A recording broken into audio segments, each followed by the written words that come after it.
If you strip Arc Raiders all the way down, past the raids, the upgrades, the gear systems, there's this one thing that keeps everything pulsing: the guns. They're kind of the heartbeat of the whole game. Every fight, every encounter, every little scuffle you stumble into, it all feels like it moves with them. And I don't know, Arc does something with its weapons that I don't really see in any other extraction shooters. They just feel alive. Not in a magical or mystical way. More like you can tell someone found these things in a scrapyard somewhere. Like someone pulled 3 broken guns apart and just welded them into something that somehow works. They kick, rattle, and hum like there's history trapped inside them. It's like every weapon's got this personality, this sound that tells you where it's been. So that's what I want to talk about. Every gun we know so far, not in a best to worst kind of way. More like a snapshot of how Arc actually handles its weapons, how they feel, how they evolve. The way attachments and upgrades quietly reshape them into something new. Because once you start pulling all those pieces together, the sound design, the recoil, the visual wear, you start realizing that Arc's gunplay might be doing something way more interesting than people think. And yeah, by the time we get to the end, the way Arc's building and balancing these things might actually change how you think about shooter design entirely. Just a quick heads up before we go any further, everything here comes from Tech Test 2. So yeah, things are gonna change, stats, all the tuning stuff. And Bark's already said that some weapons were bending the rules a bit, like the Anvil and the Volcano. Also, I used a lot of the weapons in the tech test, but I didn't get to try them all, especially some of the rarer ones. So part of this comes from research and my understanding of what I have used. Basically, think of this like a snapshot of how Arc treats its guns, like how they're built, how they sound, and why they're so goddamn satisfying to shoot.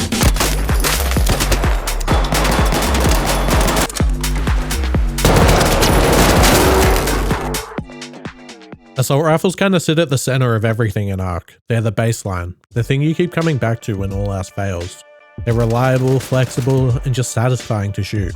The kettle is where it all starts. It's this tiny semi-auto thing that feels like someone built it out of spare parts and pure hope. It uses light ammo, barely any weight, simple as it gets.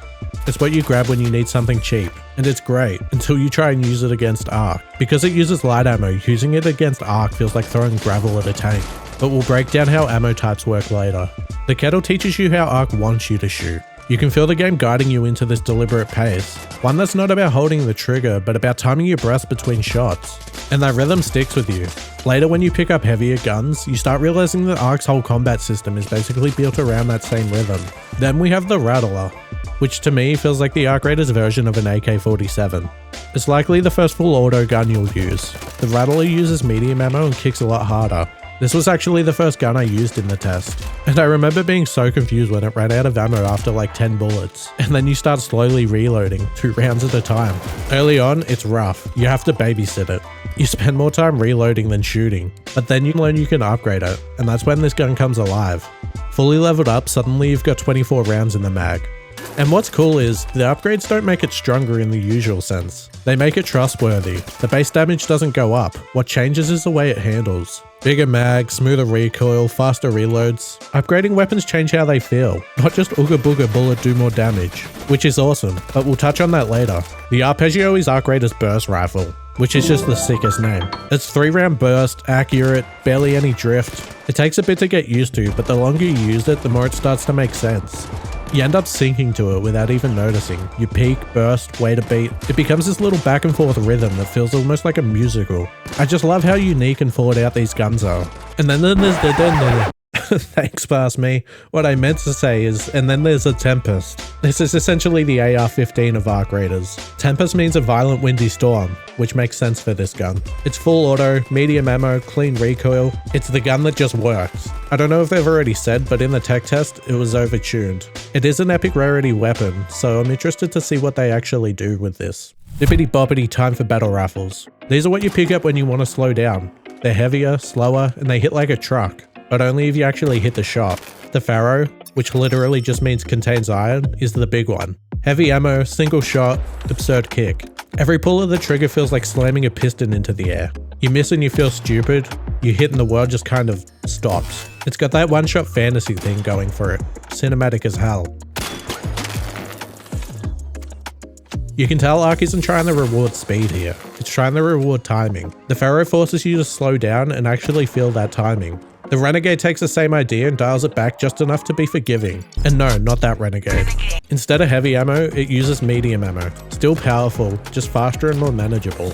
It's the kind of gun that makes you feel clever when you use it. It's precise and efficient. If arrow is the dramatic pause, Renegade is the follow-up line. Less theatrical, but every bit as satisfying. SMGs are kind of the total opposite of everything Arc tries to teach you early on.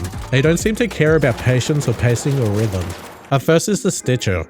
Uses light ammo, super steady recoil, and it feels like it was designed for one thing: momentum. It doesn't hit that hard, but like all guns, when you upgrade it, they feel a lot better. As you can expect for SMGs, they're more about aggressive fast plays, which takes us to the Bobcat, which does all of what the Stitcher does and switches off the safety. Same ammo, but louder, meaner, way harder to keep on target. It's a gun that basically dares you to full send it. Like the Tempest, it's epic rarity, so you can expect it to be a step up. They're light ammo, so like I said before, if you use them against Arc, they're not going to be great. In my opinion, not a lot of games get shotguns right. They're an incredibly hard type of gun to balance. And we've seen that in the tech test, especially with the Volcano. I'll start with the Toro, which is Arc Raiders pump action shotgun. It's slow, but it packs a punch. It's great for breaking shields and clearing out drones at close range. Then there's the Volcano, which went kinda nuclear during the tech test. It's semi-auto with a tight spread, and people were just abusing it. It had decent range for a shotgun, and up close it's gonna win against any other gun. They already confirmed it's being tuned back before launch. The Volcano was chaos. It defined what close range looked like in Arc.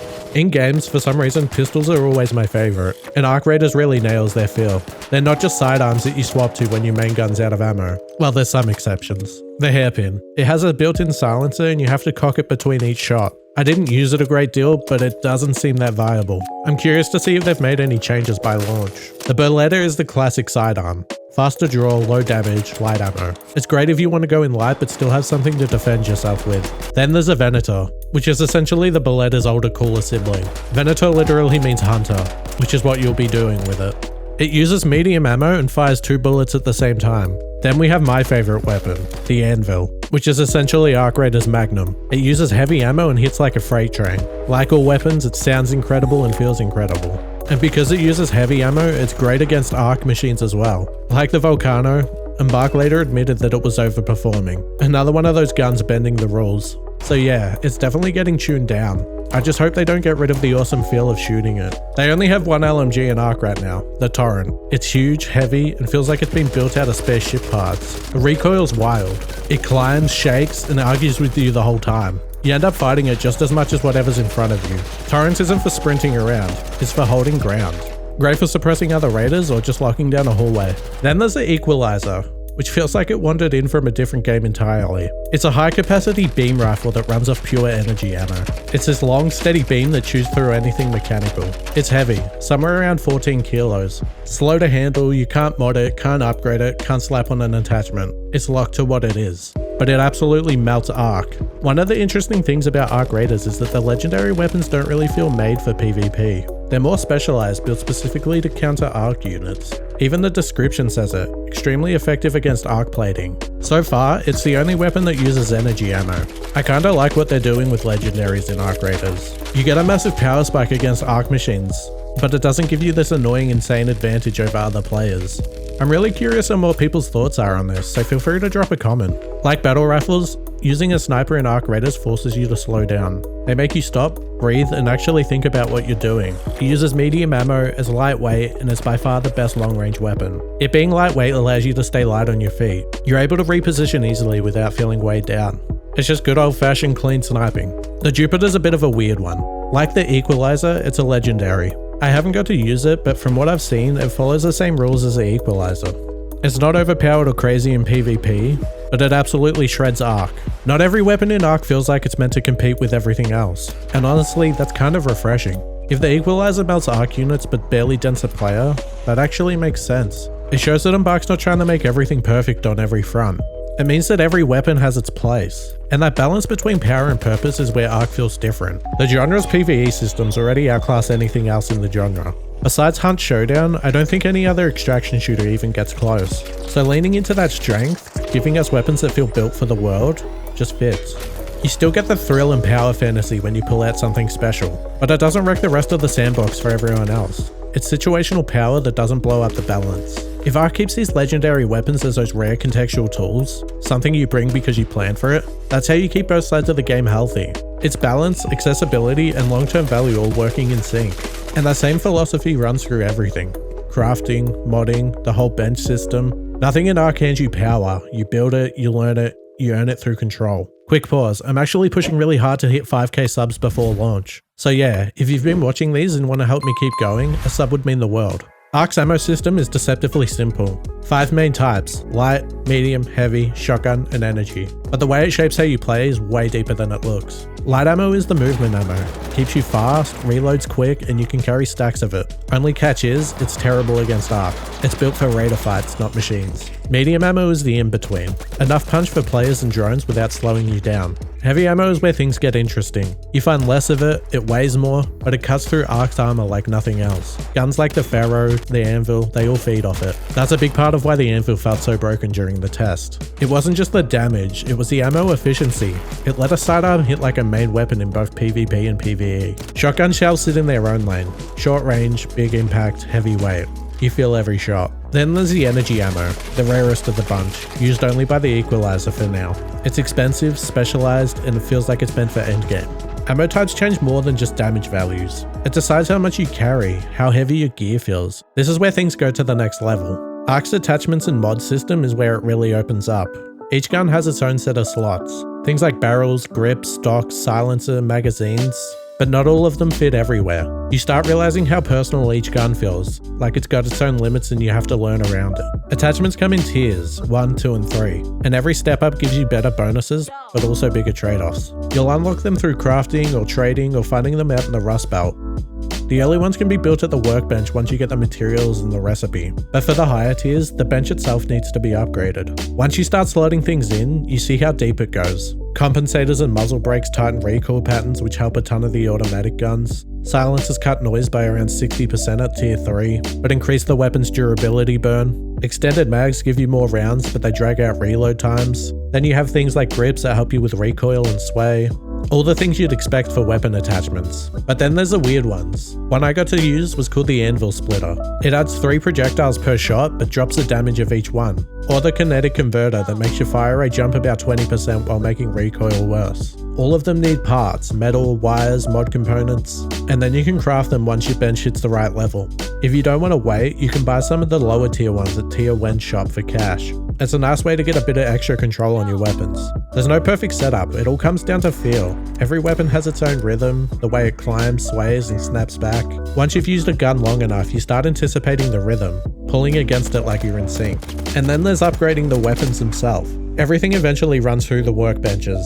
It's a heart of your progression, upgrading, and crafting. For the weapons bench, there's 3 levels in total, and each one unlocks new weapon tiers, attachments, and crafting recipes. To upgrade the benches, you need to feed it parts. Stuff you loot out in the Rust Belt. Rusted tools, mechanical components, wasp drivers, sentinel parts. Most of the weapons you can upgrade to level 4. And like we talked about with the Rattler earlier, higher tiers don't really raise the damage number. They just make the weapon more smoother, more stable, more reliable. You hit more shots, reload cleaner, miss less. The boost in DPS comes from control, not a stat. You'll need the previous version of the weapon plus the required materials to craft the next tier, so planning ahead matters. Also, make sure you upgrade your benches early so you can chase the weapons you actually care about. And don't ignore your stash or scrappy. Expanding storage saves you from those brutal sell or scrap choices, and scrappy's just the goat that keeps you stocked up on crafting materials. One of the coolest parts about upgrading weapons is seeing how they change. You can see them become more clean, refined, and polished. One thing that surprised me during the tech test, weapons do wear down over time. It's subtle, but it's there. On the last day of the tech test, I went in to fight the Queen with an anvil in about 400 rounds. The gun broke before I ran out of ammo. I completely forgot durability existed. It's kinda cool though, it forces you to think about backups the same way you think about bullets. You don't just plan for the fight, you plan for the lifespan of your weapon. And then there's the raids. You find attachments, weapons, materials all over the place. Lockers, crates, desks, containers, those little POIs scattered throughout the world. And every once in a while, you'll crack open something and there's a tier 2 or 3 weapon, or a rare mod, or even a blueprint sitting inside, which is just always awesome when you're running low on materials. Blueprints also drop through mastery milestones, quests, or general progression rewards. So whether you pick them up mid-raid or earn them back at base, they're always expanding how you can actually build stuff. Every gun in Ark feels like it was built by someone trying to survive with whatever they could find.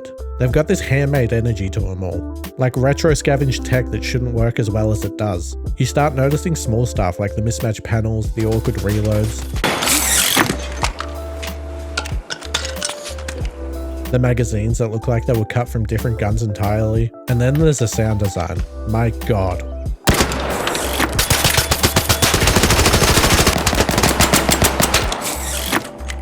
Every gun sounds so distinct and unique. You don't just hear the shot, you hear the entire process. The spring, the shell, the echo in the room. Each gun's got its own voice. The rattler, well, rattles. It sounds scrappy, like it's been rebuilt a few too many times. The Tempest hums this smooth, confident rhythm. You could close your eyes and tell them apart instantly. And that's what sticks with me the most about Ark Raider's weapon design. It's not just about raw numbers on a spreadsheet, it's about that feeling when a gun finally clicks into rhythm with you. When it sounds right, when it fires the way it should. That's how the game tells its story, through the feel and believability of the weapons. So that's a full lineup. Every weapon we've seen, how the attachments actually change the feel, how upgrades reshape them, and how Ark somehow makes its guns feel alive in a way that's hard to explain until you've really felt it yourself. If you're planning to jump in at launch, start simple. Learn how the ammo systems actually work. It affects everything. Also get your bench upgraded earlier. It makes life way easier later on. But yeah, for now, that's a full picture of what we know about the guns in Ark Raiders. And honestly, if the weapons already have this much personality before the game's even out, I can't wait to see what else they add post-launch. If you've made it this far, I just wanted to say a massive thank you. The support this channel has gotten has been crazy. Everyone that's commenting or liking or subbing, everyone who stuck around through these deep dives, it means a lot. I'm just one guy trying to build something special here. And the fact that you're all here for it, that keeps me going. Thanks so much for watching. Take care.